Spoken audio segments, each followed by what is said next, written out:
जय श्री श्याम दोस्तों, CSEET grooming education में आप सभी का स्वागत है। हो गई हैप्पी दिवाली, मना लिया त्योहार। अब थोड़ा सा रिग्रेट हो रहा है कि दिवाली के इन फेस्टिविटीज में पढ़ाई अच्छे से नहीं हो पाई है। जो पहले प्लान बनाए थे, शेड्यूल्स बनाए थे, वो फॉलो नहीं कर पाए हैं। इसीलिए ये वीडियो आपके लिए मददगार साबित होने वाला है, जहां पर हम बात करने वाले हैं कि भाई आपका जो एग्जाम नवंबर 9 को होने वाला है, उसके लिए आपको कैसे तैयारी करनी है, क्या डूज होने वाले हैं, क्या डोंट्स होने वाले हैं, जिनको आपको दिमाग में रखना है और अपनी तैयारी को आगे बढ़ाना है। आपका ज्यादा वक्त ना लेते हुए शुरू करते हैं इस वीडियो को। दोस्तों, आपने दिवाली के लिए बहुत सारे प्लान्स बनाए थे कि भाई पढ़ाई भी कर लेंगे, त्योहार भी मना लेंगे, और अनफॉर्चुनेटली ज्यादातर लोगों के साथ ऐसा होता है कि प्लान्स सही से एग्जीक्यूट नहीं हो पाते हैं।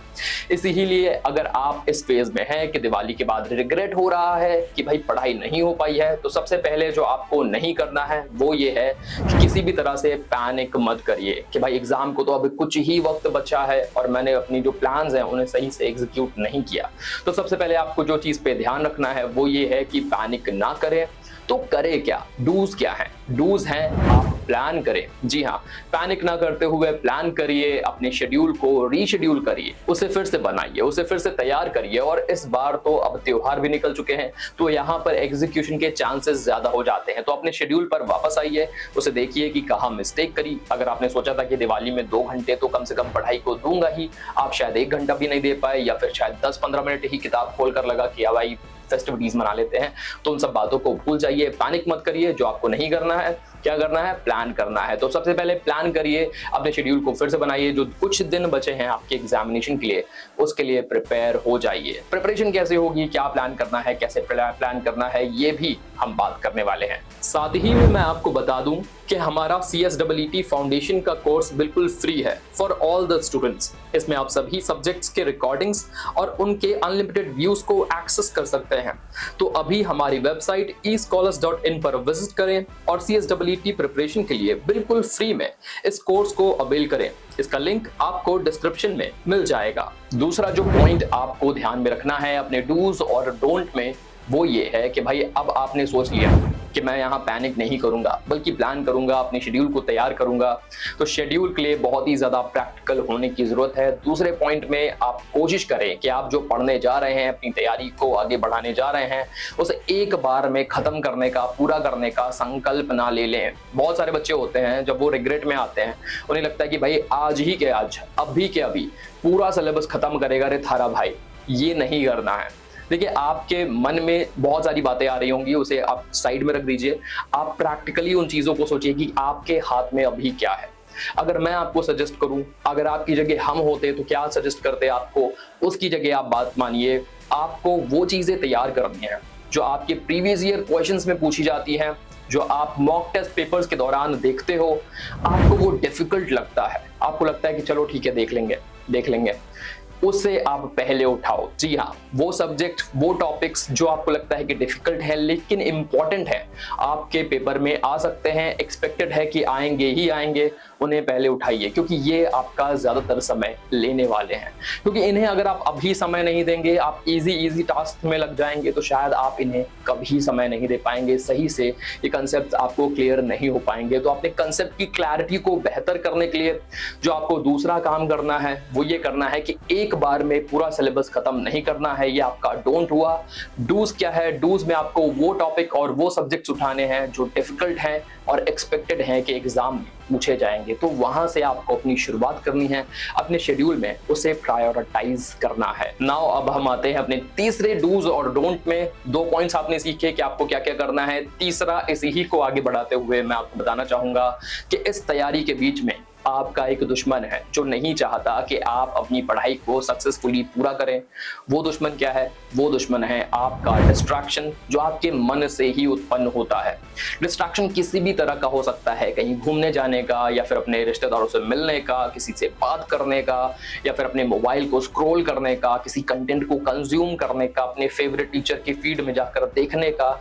ये सारी चीजें आप हटा दीजिए। जो आपको तीसरा पॉइंट ध्यान रखना है डोंट में, कि डिस्ट्रैक्शन को अपनी लाइफ से हटाना है, डिस्ट्रैक्ट बिल्कुल नहीं होना अफोर्ड कर सकते आप, क्योंकि बहुत ही कम समय बचा है आपके एग्जामिनेशन को लेकर। तो डिस्ट्रैक्शन को बिल्कुल से मिटाना पड़ेगा।